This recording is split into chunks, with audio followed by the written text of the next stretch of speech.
You may examine. Hi, what is your name? Hi, my name's June Unchinda. Will you spell that, please? The first name is June, and the last name is Umchinda. Where do you live, ma'am? I live in Boca Raton, Florida. Do you know Donna Adelson, the defendant in this case? I do, yes. How do you know her? I was Charlie Adelson, her son's ex-girlfriend at one point. Okay, when did you date Charlie Adelson? I dated him in 2015 to 2017. I met him after the murder. Okay, do you recall what month in 2015 you began dating Charlie It was Adelson? October. And then broke up in what month of 17? In June. Okay. Can you describe for the jury what the beginning of your relationship with Mr. Adelson was like? Well, in the beginning, him and his family were not being investigated by anything, so it was just a normal relationship we had. Everything was great. Did you describe it as a fairy tale? I did. Had you met his mother? I have. How many times did you meet his mom? Not more than 5 or 6, I would say. And when you met her, was that at family events or what type of events? Some family events and some weekends or dinners or just get-togethers. Did you notice during the time you spent around Donna Adelson that she was very involved with her grandchildren? I did notice, yes. How close was she to Charlie Adelson? They were very close. Okay, worked together? At times, Charlie worked at many offices, so when he was at his office, yes. Okay, because there was a family business as well that he was a part of, right? Yes. And Donna Adelson worked at that business? I believe so at times. Okay, and did they speak on the phone daily? Yes. Did it seem like Donna Adelson was in control of the family? In control, like, can you describe? Like the What you matriarch of the family. She was the one that everyone looked to be in charge. She played a motherly role, yes, in the family. Did you meet Wendy Adelson? I have. And what about her children? Did you meet them? I have, yes. Were you and Charlie Adelson living together during the time that you were dating? Not officially. I had my own place, but I had a key to his place, and we were together 24/7 since we met, so So basically living together. yes. During what you've described or previously described as the fairy tale phase of your relationship with Mr. Adelson, was he suffering from any anxiety issues? In the beginning, Yes. just stress from work, the normal day-to-day. Okay. Did he come across as angry during that time, the fairy tale phase? No. Okay. During that portion of your relationship, what did you know, if anything, about the murder of Dan Markel?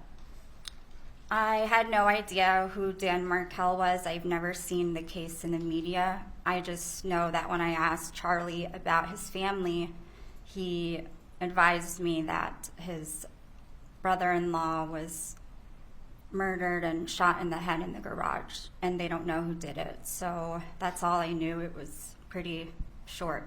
Was that a topic that came up one time or more than one time? It was one time when I asked him about his family in the beginning when we were dating, getting to know each other.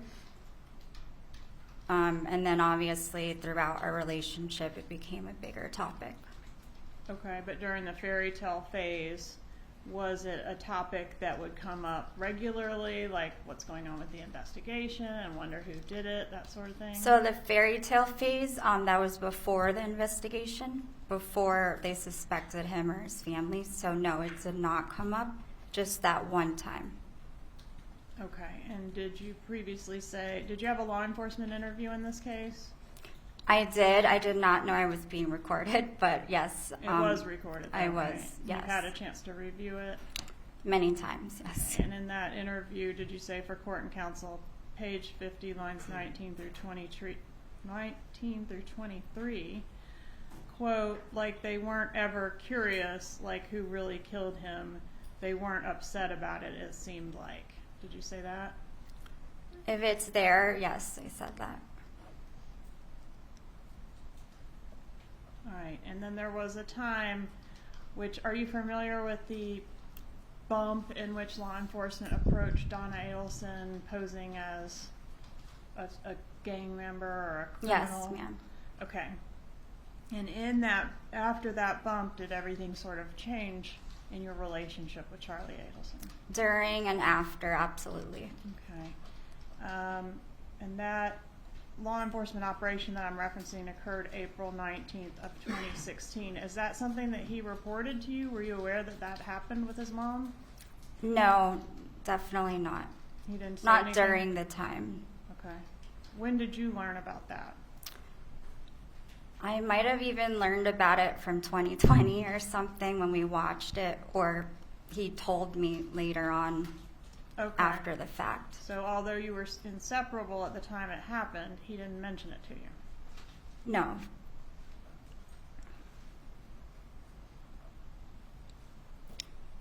In what ways did Charlie Adelson's behavior begin to change around that time? Around that time, I noticed he wasn't sleeping. He was up in the middle of the night. He was very extra stressed and anxious, worried, depressed. Overall, he became depressed over time. Right. And at some point, I guess you learned through the media that Charlie was under investigation for potentially having a role in the murder of Dan Markel. Is that right? I learned from a reporter that thought I was Katie that came to the house, yes. And do you know around what time that was?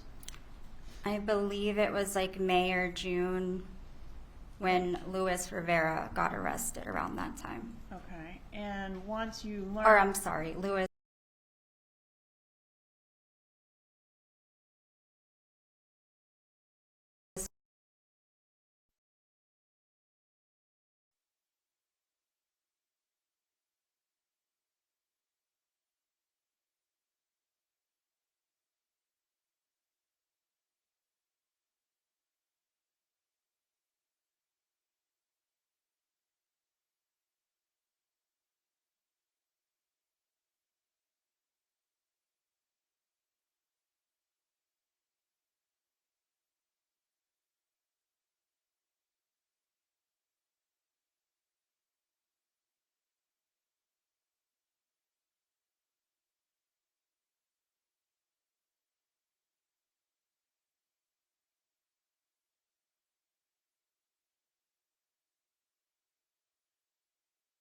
You did learn some things from the media about this case. Was there something that stood out to you about how the hitmen said they were paid?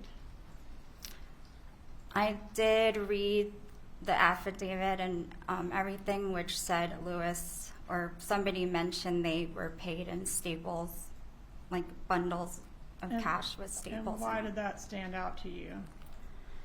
Because I noticed that Charlie stapled his money, or he had money that was stapled. Okay, so you had seen that in his residence before? Right, after I read that, so after I you- found out that the money was stapled. After you found out the money was stapled, you saw the stapled money? Or no, sorry, let me think.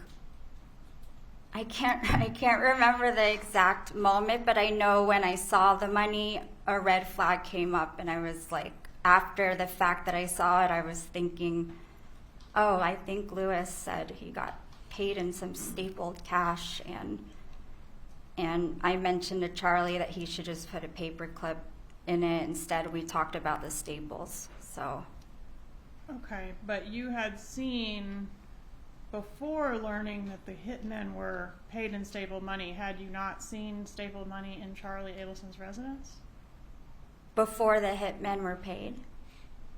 Yeah. I didn't know Charlie back then when the hitmen were paid. I'm sorry. Yes. Before you learned that the hitmen were paid in stapled money, which you learned from the media, you had seen stapled money in Charlie Adelson's residence. It was after, because when I saw it, I was thinking to myself, that's strange, the staples, and then it clicked. So it was after I saw. After you saw the article or the TV broadcast, you then observed it. After I found out. And that's when it clicked. Yes. Okay. And the stapled money that you saw was $100 bills stapled into $1,000 bundles. Is that right? Yes. And there was quite a few of them that you saw, right? Right.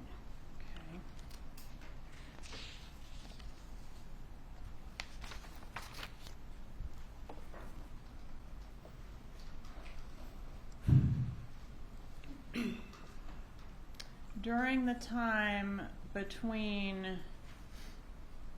I guess, the few weeks before that article was published, so between what we now know was the bump and when all of this came to light, did you notice Charlie beginning to communicate more with Catherine Magbanua? I believe I saw like a message from her, or they were on the phone once or something like that. I asked him about it. Okay, did you previously in your law enforcement interview indicate that you saw him going back and forth with Katie on the calls, like, and I said, oh, why do you guys talk so much? You remember that? I do. So I was referring to the episode where it shows him and Katie going back and forth on the calls. And then I told Charlie and said, like, you've never talked to me like that. So I was wondering why he talked so much to her. Isn't it true that you noticed him talking to her at odd hours prior to the media broadcast? No, that was all in regards to the episode that I saw, that they showed him talking to her at odd hours. You don't remember telling law enforcement that it was weird because he didn't wake up early, and you saw that there were on the phone the times that they were talking, and it was like 7 or 8, and you thought, oh, that's odd. No, I did say that, but that was in the episode. I told Charlie that I thought it was odd because we don't talk that way, and he said we live together, so. Okay. Have you described him as being paranoid during this time frame? Yes. Okay. And did he talk to you during this time frame about believing his phone was being tapped? Yes, a lot. Had you ever met Catherine Magbanua? I met her briefly. She worked at her front desk dermatologist office that I went to. So before I knew Charlie, I met her there. And was, at the time that the law enforcement operation occurred, the time frame we're talking about, was Katie his most recent ex-girlfriend? No. Who was the most recent ex-girlfriend? Before me, it was someone named Whitney Kick. Okay, so she was in between you and Catherine Magbanua. Yes. Did you ever know of Catherine Magbanua working for Charlie Adelson or the Adelson Institute? No.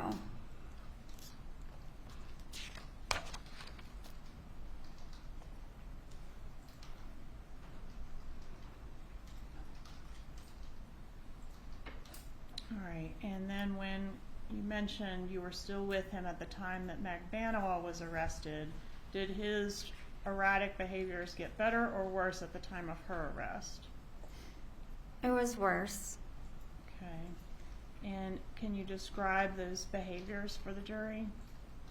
Well, it was a lot mixed with what I said earlier, the no sleeping, depression, and our whole relationship just took a big turn, and I wasn't sure why in the beginning. He was just acting strange, and would go to his friend's house, and our routine kind of got disrupted, and I wasn't sure why. So it was just like I knew something was going on, but I didn't know exactly what the problem was. So All right. Did he become angry, short-fused? at certain times he would. Okay, and I'm particularly talking about this time frame around Katie's arrest and just after that. Uh-oh, trip chair. Around the time right after Katie's arrest, is that the time frame where these behaviors escalated? Right, yes. Okay. And did, particularly when the case or the investigation came up, is that something that would make him angry? Not really angry. He had different emotions every time it would come up. So And was one of those emotions anger? at some point, sometimes, yes. And did you say he would get really red and screaming and take random walks, just acting like a crazy person? He would at times, yes. Did he get a second phone and maybe a third phone during that time? I saw one more phone that he got, and then it disappeared. So it was just a short period of time. He had another phone. At some point during this time frame, did Charlie Adelson begin communicating with you via WhatsApp? He did actually when he went to Asia, because it's like, I guess you can talk to anyone in the country on WhatsApp, so he thought it was easier that we spoke there. Was he only communicating with you via WhatsApp when he was in Asia, or did he do it when he We came just back? developed the habit after he got back. We just spoke on there all the time. Do you know if he was communicating with Magbanua via WhatsApp? I don't know. Did he start keeping a bag of clothes by his bed around this time? I saw him keep a change of clothes one time or a few times, yes. Did he sleep with a gun around this time? He always has guns around because he has his license to carry, so he didn't physically sleep with the gun, but he has one in his nightstand and all over the place. So, what about Wendy Adelson? Did you notice an issue between Charlie Adelson and Wendy Adelson during this time frame? I wasn't too involved with them, but I did notice one time they got into an argument. All right, and did he tell you it was a fight about this case? He just said that it was something about the case. Yes. Okay, do you remember exactly when that was? Not exactly. I don't know if I should guess or not. But. No, please don't. Okay. So, was there a time frame where Wendy and Charlie were not speaking because of some type of a disagreement about this case? Yes. What about Donna Adelson? Did her behavior change at all around this time frame that we're talking about? So I wasn't around her a lot, but when I did see her, yes, she was upset. Okay, and did you describe her as a mess? Yes, if it's there, yes. What does a mess mean? Just like mentally upset and physically drained, or not their usual self. All right, was she crying when you saw her? At a point in time, yes. And did Charlie Adelson advise you that she was taking painkillers for stress during that time frame? Yes. And was there a time when you were on the balcony of Donna Adelson's residence and she made a statement to you about Dan Markel? We were speaking about Dan because the case was such a big thing at that time, yes. Okay, and what was the statement she made?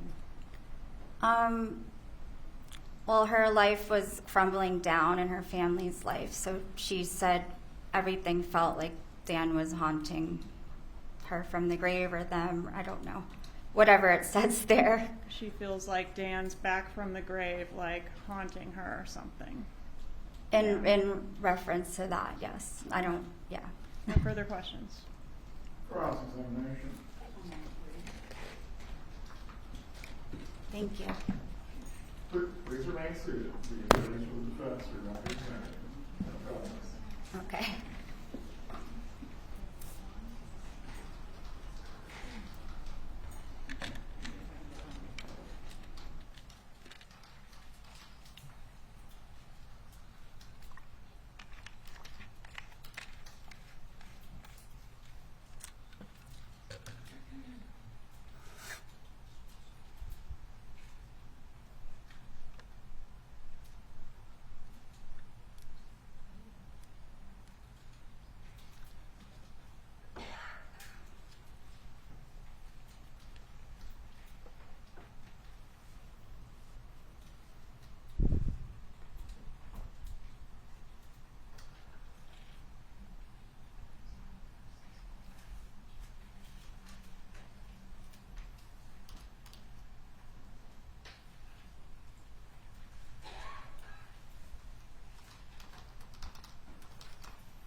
Go ahead.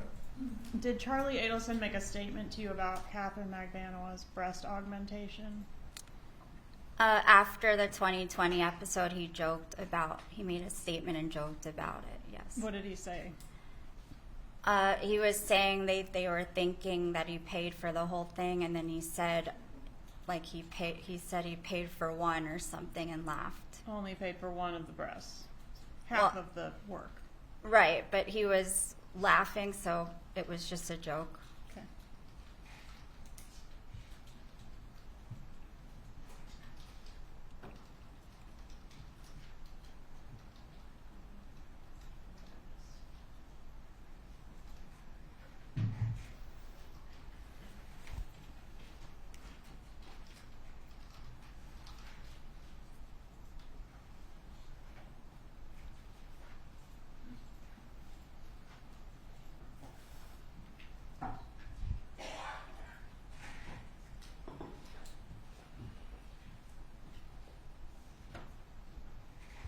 Morning, ma'am. Morning. My name's Jackie Fulford, and I, along with Josh Zellman, we represent Donna Adelson. I've never met you before, correct? No, never. Okay. I just really have a few questions. There's been some discussion in your direct examination about what you might have told law enforcement during an initial interview, correct? Correct. And you were told that that was not being recorded, correct? Yes. And that whatever you said wasn't going to be used, right? Yes. Okay. And you gave a lengthy interview then that day? Yes. And at the time that you did that, you were broken up with Charlie, correct? We were going through a horrible breakup at that time, yes. Okay. You've previously said that Charlie's really good at persuading people. He lies and he makes it believable. You recall that? I do. I want to talk about the cash for a minute. He had a lot of cash, right? From what I saw, I don't really know his bank account, but I'm just talking about the cash that you saw. yes. Okay. And you've testified. There seems to be some confusion about whether you knew that before you saw it come out that it was stapled, because I thought you previously had said that when you saw in the article that Luis Rivera referred to being paid in stapled cash, that a light went off in your head because you had previously seen Charlie had stapled cash, correct? Correct. Okay. And he had it stacked in $100 bills in groups of 1,000. He'd put 10 together and he stapled them, right? Right. I didn't see him staple them, but you they saw were that it was- stapled already. You saw that it was stapled, correct? Yes. And he had a safe in his room that he kept money in, He did. and it was a very large safe, correct? He had guns in there too, so it was large. I think at one point you told law enforcement that it was about the size of a refrigerator, right? Right. Okay.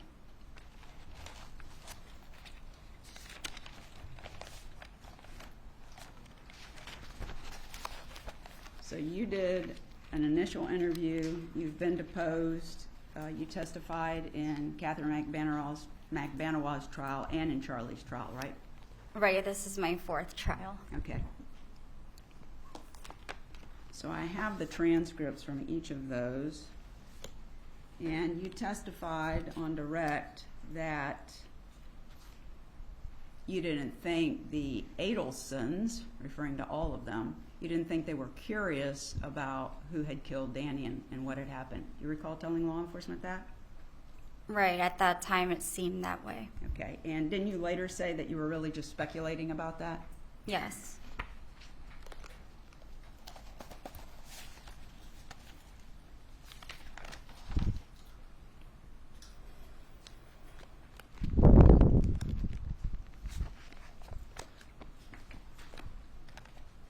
When you testified,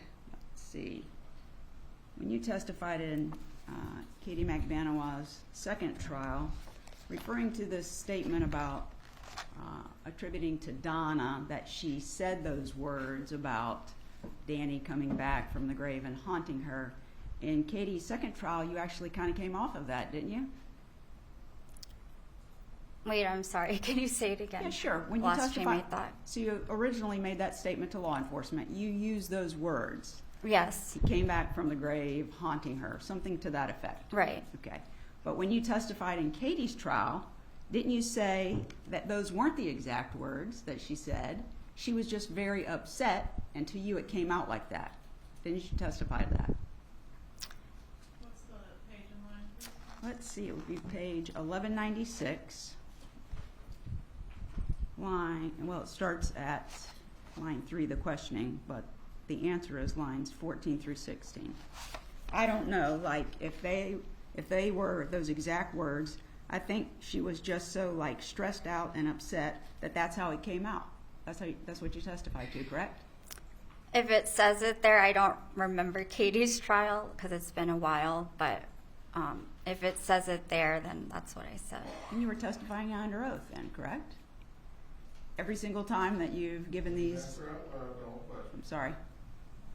You were Listen, under check oath, that. correct? I'm sorry? Please answer out loud all questions, just don't nod your head. Oh, okay. Because the court reporter can't put down that you're nodding your head. Oh, okay. Okay. So the answer was yes, you were under oath. Yes, I think if it says that, then yes. Well, you took an oath here today before you started testifying, correct? Yes. And the other trials, you did the same thing. You swore to tell the truth, right? Right. Okay. Can I have just one more moment, Judge?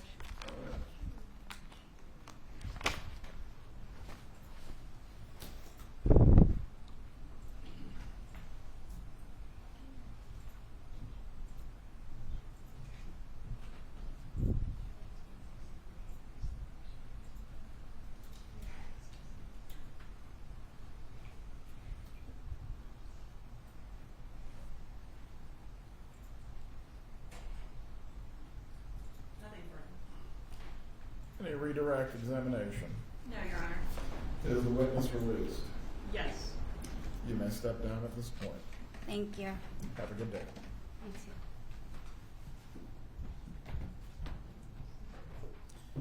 Please call your next witness. State calls Ryan Fitzpatrick.